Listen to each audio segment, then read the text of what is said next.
Hello, everyone. Happy Wednesday. Welcome to Connections with Shawnta Jackson. This is our opportunity as professionals to make the most out of professional networking, career advancement, career growth, and business growth by having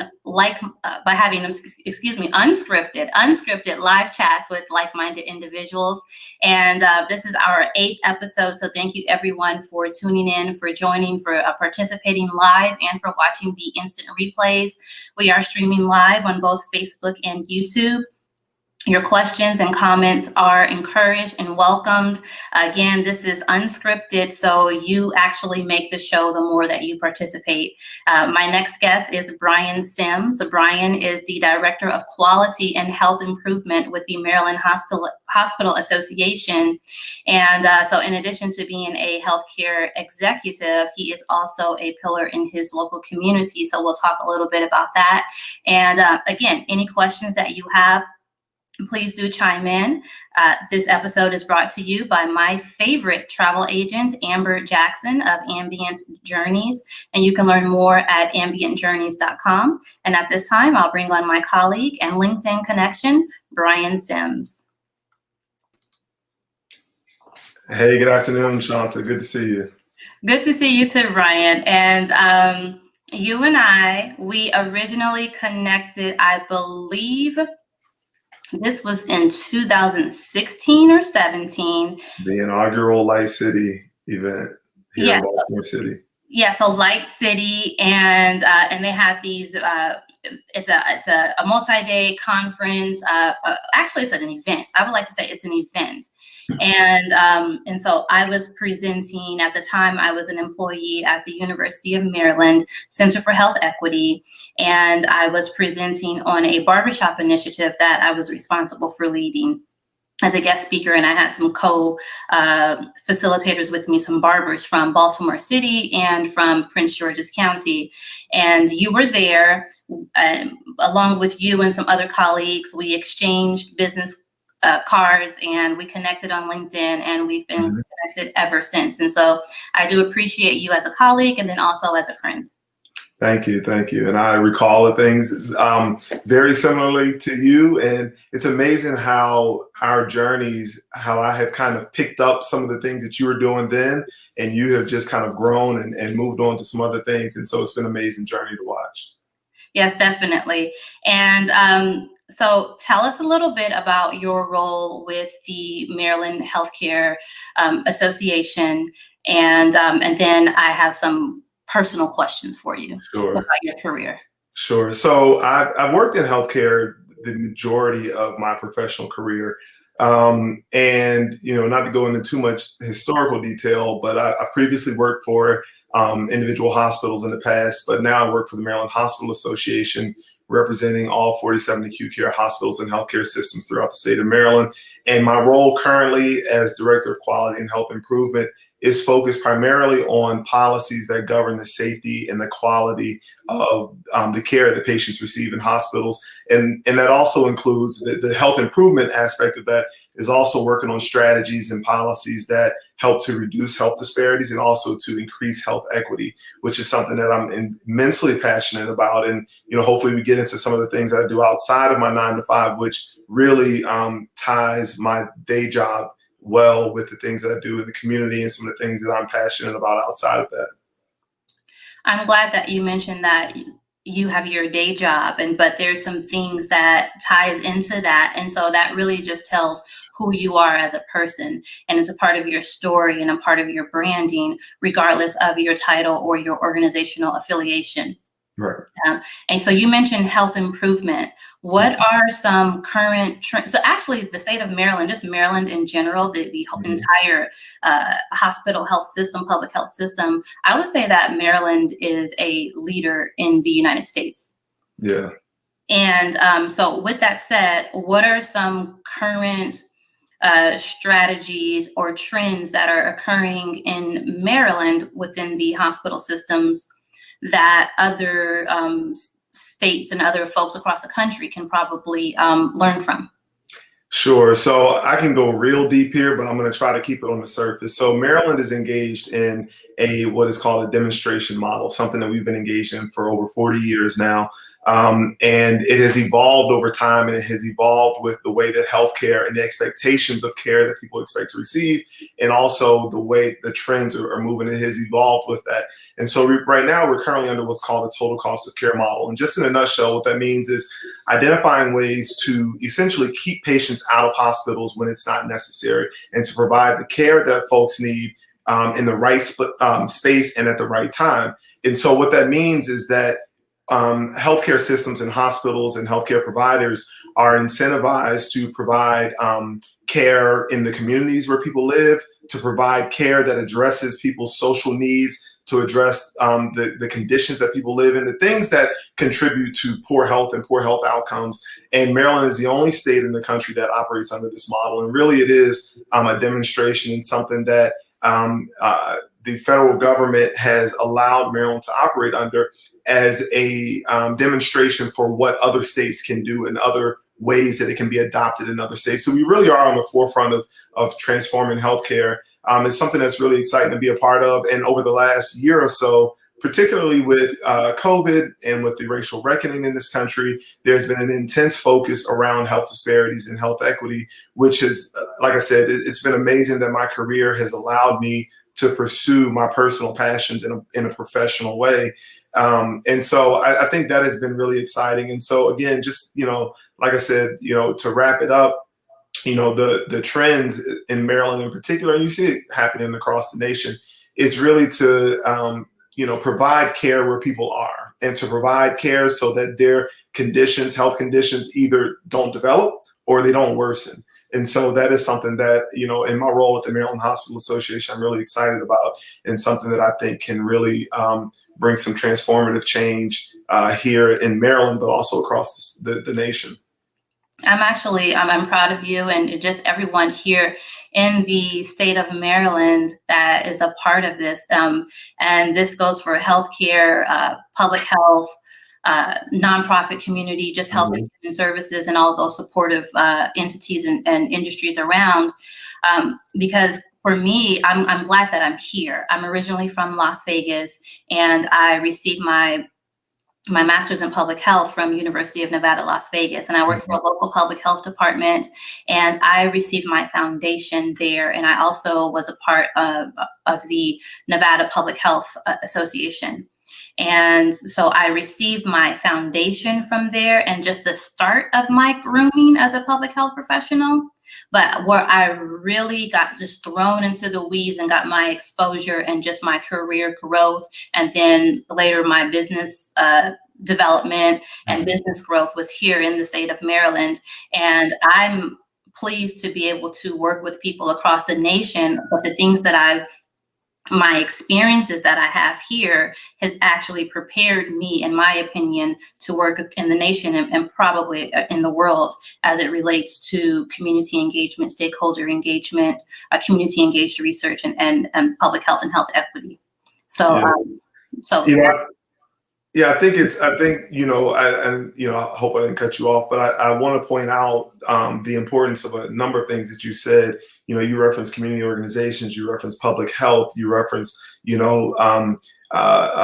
resources outside of, traditional healthcare system, hospitals. And that, to the point that I was making earlier about the model that we operate under here in Maryland, those partnerships, those collaborations are important to be able to provide the kind of care that I just described, care where people are, to understand the communities that hospitals and healthcare systems serve. And so, really that holistic approach to healthcare is something that is really important. And I think that your expertise in that space is something that we have connected on a number of times over the years. And I think that's really important in the direction that we're moving in with healthcare. Okay.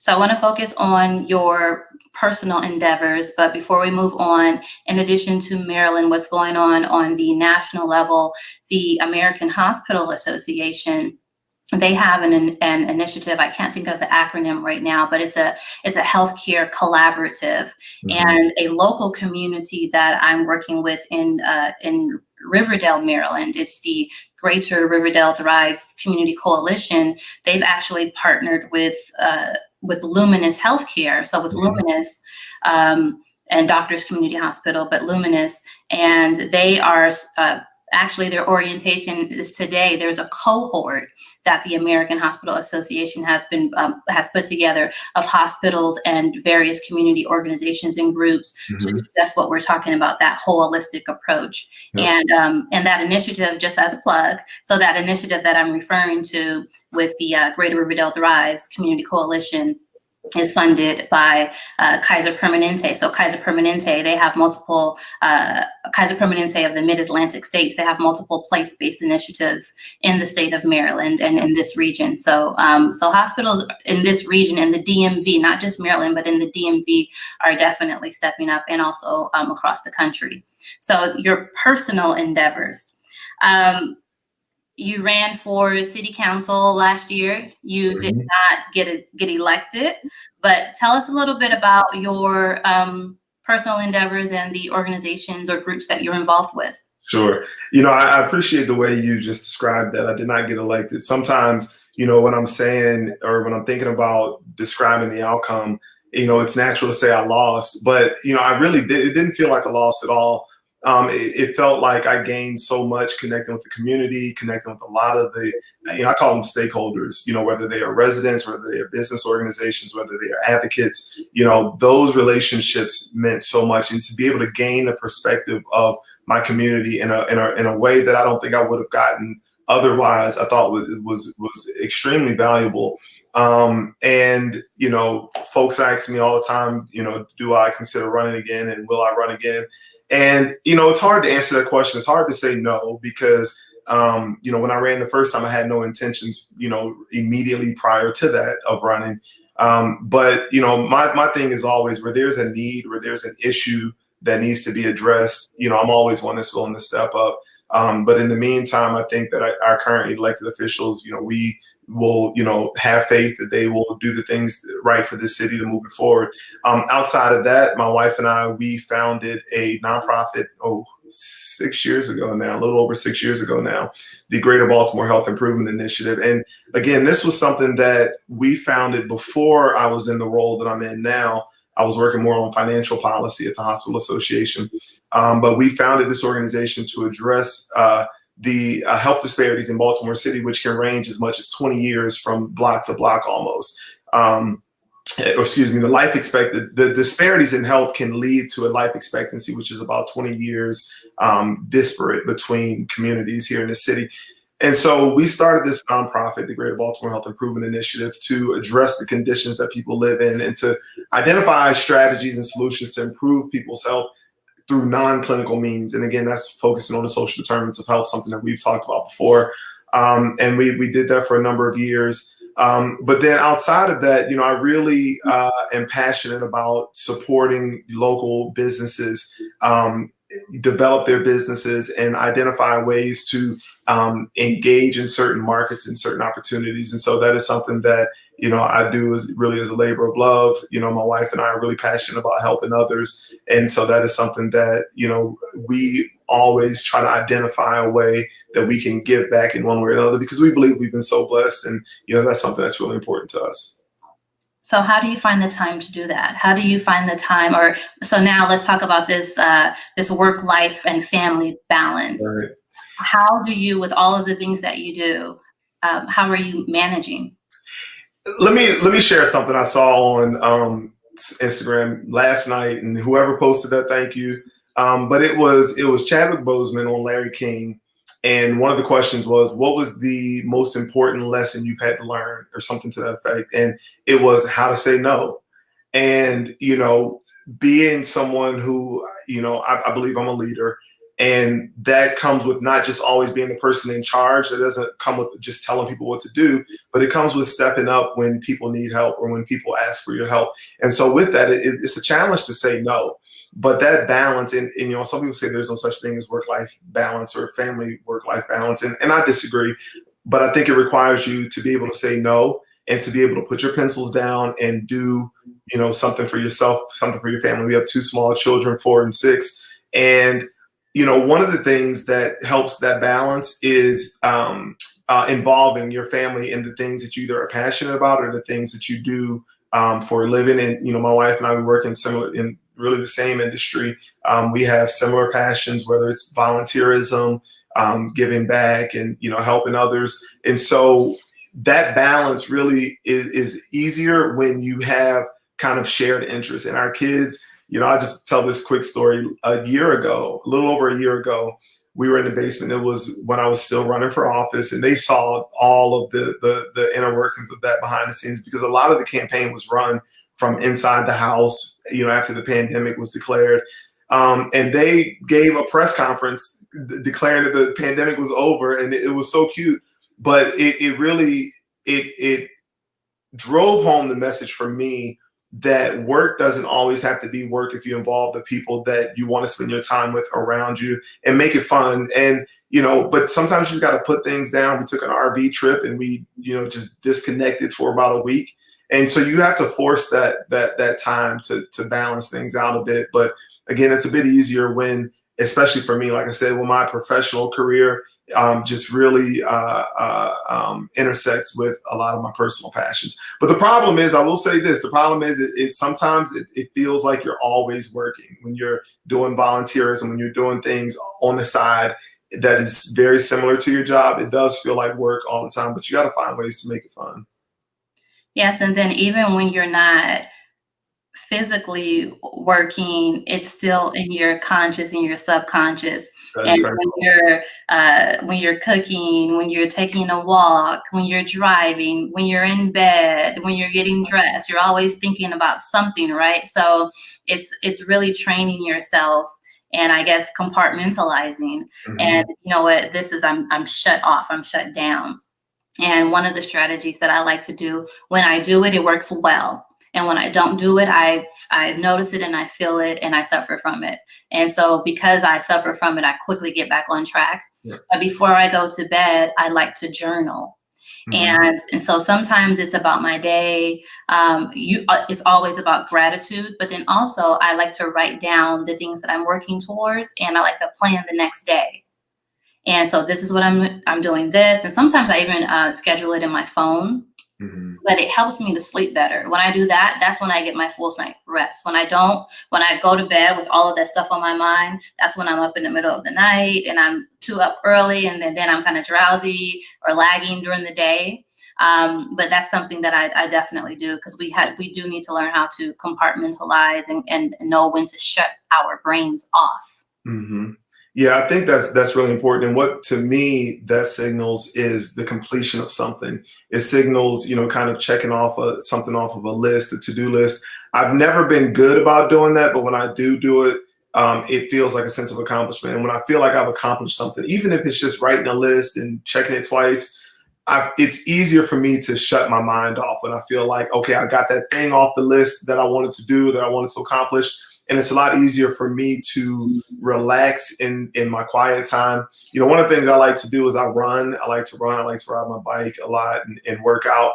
And oftentimes that is still time that I spend thinking about work or thinking about something that is not just, leisure, but it's done in a different way. And it's a stress reliever for me. It really is a way to, if I've had a long day at work, or, if I, had presentations all day, going for a long run or a bike ride really helps to kind of cleanse that out.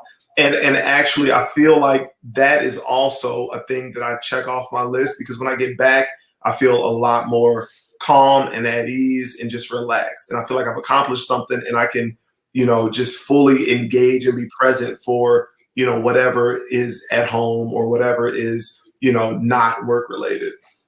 Okay.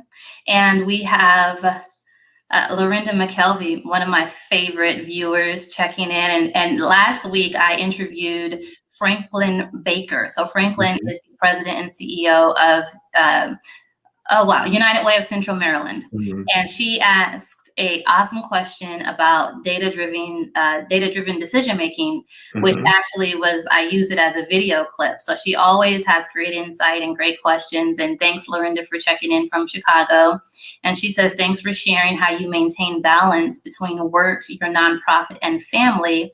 Having your career aligned to your personal passion makes it easier. Right. And she also has a question for you. what incentives are used to engage healthcare providers and community-based organizations to better collaborate to influence health outcomes? Sure. So that I can answer that in a number of different ways, but I'll start by for healthcare organizations in particular, and for community-based organizations, is a what we call a patient-centered approach. The community-based organizations might not refer to the customers that they serve as patients, so it's a customer-centered approach. And what that means is understanding the needs of the customer or the patient and identifying resources to fulfill their needs. And I think hospitals understand that they have a role to play in improving the health of the people who are sick and who need their services. But in order to prevent folks from getting, exacerbation of chronic illnesses or, some other illness that could be preventable, some preventable condition, they need to partner with these community-based organizations, because nobody knows the people in the community better than those folks, the people who are on the ground. And so, in terms of incentives, there are financial incentives just in the ways that hospitals are reimbursed that say you are incentivized to provide care in the community. For a long time, and we all, for those of us who don't work in healthcare, have always, just believed that we go to the hospital when we're sick and that's that. But public health and research and such have shown that a lot of the times the conditions that people go to the hospitals for, if their conditions were better managed at home or in their community, then they wouldn't need this very expensive and costly care. And so there are financial incentives to reduce the cost that people pay to go to hospitals and to receive care for chronic illnesses and such. And so, at the end of the day, one of the things that I do is really work on strategies to help hospitals connect with those community-based organizations. And it's interesting because I do that now, but I was kind of doing a little bit of that before. So that was really interesting. But really the incentive is about, for the community-based organizations, it's about access to resources that they might not otherwise be able to afford to better serve the populations they serve.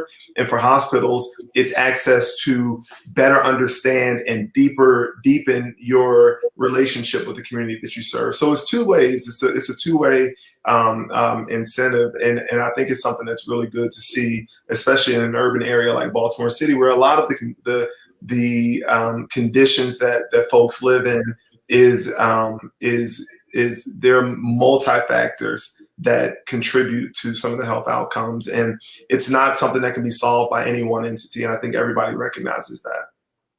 Yes, definitely. It cannot be solved by any one entity. And it's important for hospitals and their collaboration to work together with community-based organizations. It doesn't have to be, territorial to where Right. This is this hospital or this health system or this community-based organization's territory. It's like you actually right now, I like to say you either partner or perish. Yep. Because you can't succeed, and there's so many different things that happens. It only makes sense to coordinate with each other, even if they are separate health systems, because at the end of the day, it's all about improving the health quality, the improvement of care, the health outcomes, eliminating those health disparities, and achieving health equity within our communities. Yeah, two or three words that you hear a lot in the conversations that we have in this space is care coordination. So coordination of care, alignment, and collaboration. And the three of those things mean that you rely on someone else to help you achieve your goals or a combined goals. And the most important thing that is necessary for that to successfully work is humility. I think, and it's good to see that, healthcare in the state of Maryland is one of the leading industries. One of the largest employers in the state of Maryland are folks who work in the healthcare industry. And even though, hospitals and healthcare systems are such large institutions, there has to be that humility that says, we don't have all the answers. We don't know our communities better than the communities themselves. And likewise with the community-based organizations, we might not have all the resources to provide the things that the people that we serve need. And so when both parties have that sense of humility and that sense of valuing partnership, I think you'll see a lot of really successful outcomes. And that's something that I think we're starting to see increasingly more and more. Yes, definitely. And checking in, we have Latoya Watry in Your Ear Radio. She says, good morning and good afternoon from Las Vegas. Good morning. Good afternoon. Well, good morning to you and good afternoon to those of us on the East Coast. Yes. And so, Brian, your career navigating the field of healthcare administration, is continuing education or is a graduate level degree needed? And where are you at in your career? Sure. So I, for years have kind of toyed with the idea of going back to school and getting a graduate degree. And my career has just, it really has blossomed in a way that, in my mind, it didn't feel like that was required or the timing wasn't right. And I think that, one of the things, so in full disclosure, I will be going back to school this fall to obtain my MBA from the Johns Hopkins Carey Business School. And one of the things I tell people, and this might be controversial, but I think it's important, is that you really should not pay for college if you don't have to. It's a very expensive investment. Sometimes you do it, and then you just completely shift what you wanted to do, what you intended to do. My undergrad is in finance.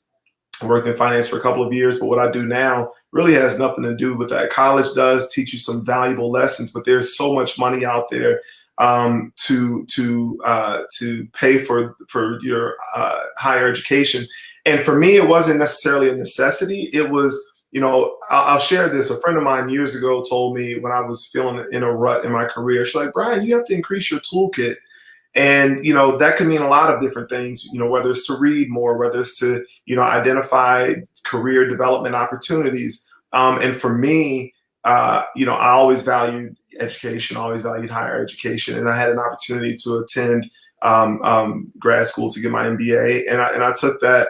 And so I wouldn't say to folks that it's necessary to have a successful career or to have a career that you're passionate about and, to get that graduate degree, but it does teach you some valuable lessons. It's great networking to launch your business or whatever it is that you want to do, but it's never too late. A cousin of mine told me once when I was years ago thinking about going to med school, he said, well, that time is going to pass anyway, so you might as well let it pass while pursuing something that you're interested in. And so that's the advice I have. It's never too late, and it's also not mandatory. Yeah, I definitely agree that it is never too late. I actually have a friend that I met in college when I was an undergrad. I was a freshman, and I believe she was 40, and we're still friends to this day. And so I met her there, and I actually, at the time, I really didn't realize how important that was or how brave she was at the time. Mm-hmm. Imagine that. Imagine being 40 years old and you're pursuing your undergraduate degree. Right. And your peers, your classmates, they're fresh out of high school, or they're used to, doing this. This is something new for you. Even the writing papers, whether it's, I believe in undergrad, it's MLA, and MLA, not APA. Yeah. So, MLA writing style. And, you have to grasp all of this, and then probably someone younger than you or telling you what to do. And, so you really have to humble yourself. And it's never ever too late.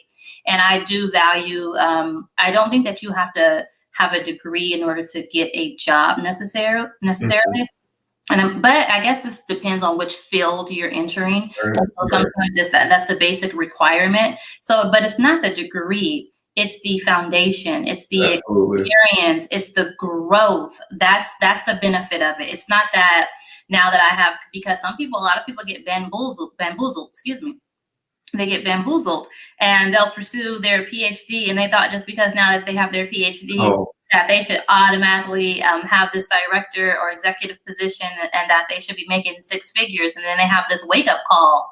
Yep. And it doesn't happen that way. Yeah, you can't teach moxie, you can't teach grit, you can't teach, just an entrepreneurial spirit. You can teach someone, what the pillars of that may be, what the principles are. But I will say that I think it's unfortunate in working in a corporate space. I think it's really unfortunate, and people miss a lot of great opportunity for great people by focusing on the piece of paper that they have behind the name. I know a lot of people who have advanced degrees, terminal degrees, and I don't see the value in that person and the work that they produce.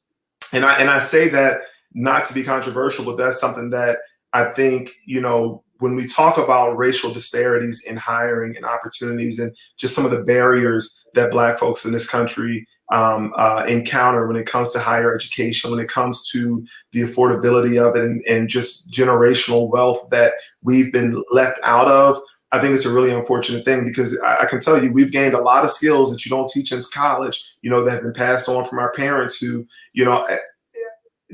I was going to share a story from my dad, but I'm going to keep it PG. But just some of the challenges that folks have been met with.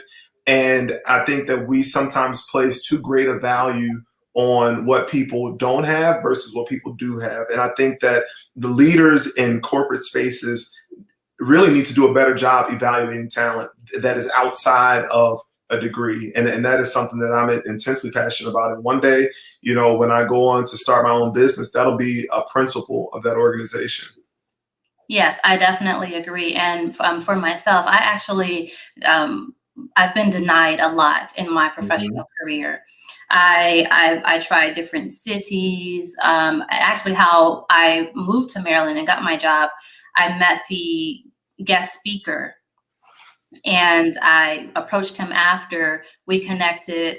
And a few months later, not a few months, but maybe 8 months later, he called and asked me if I was interested in a position. And so that's how I got to Maryland. But when I tell you I was denied, because I didn't have this certification, because I didn't do this, but I stayed consistent and persistent. And I felt like with my professional career, I kind of weaved my way through. And that's why today I am an entrepreneur, because I don't fit into a mold. But one of the things when I do, when I was interviewing, or just in general, if I have people watching who are interested in my company, Cause Engagement Associates, my thing is look at past performance. Mm-hmm. Would you rather hire someone who has 20 plus years of experience doing the same repetitive task, but with no achievements, but they have 20 years of experience? Mm-hmm. But then you have someone that's coming in with only 5 to 7 years experience, and I shouldn't say only 5, but they have 5 to 7 years of experience, but look at their level of achievement, growth, and the connections they've made, and the things that they've accomplished. Which person do you want to hire? Which person do you want on your team? Yep.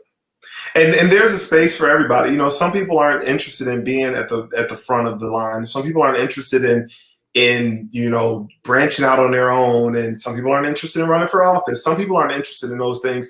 And I think one of the most valuable lessons I've learned in my career and just connecting with people is that, the society, we need all of those people, right? We need everybody to play their role. And some people, I really applaud folks who, have a passion and pursue it, and people who understand that, what's for them and what's not for them. There are a lot of people out there that are chasing things that are not for them, that are for someone else, because they see the outcome of their labor, and they want the outcome, but they don't realize everything that was put into that process. And I think that's a really important lesson to learn, because, you can really spin your wheels and waste a lot of time, pursuing things that are for somebody else instead of pursuing what's for you. Perfect. Thank you so much, Brian. I really enjoyed this conversation. Thank you, everyone, for checking in. You are watching Connections with Shawnta Jackson. Join me every Wednesday at 10 a.m. Pacific, 1 p.m. Eastern, live on Facebook and YouTube. And all of my guests I'm connected with them somehow, some way on LinkedIn. And so that's our commonality. And I do encourage you to connect connect with us. Connect with me on LinkedIn. Shawnta Jackson MPH is my screen name. And then also connect with Brian Sims. Brian, I think that's it's just Brian Sims. Yep, I'm also on LinkedIn as well. Yep. Okay. And everyone, have a great day. Brian, enjoy your afternoon. And I'll see you all next Wednesday. Absolutely. Thank you for having me.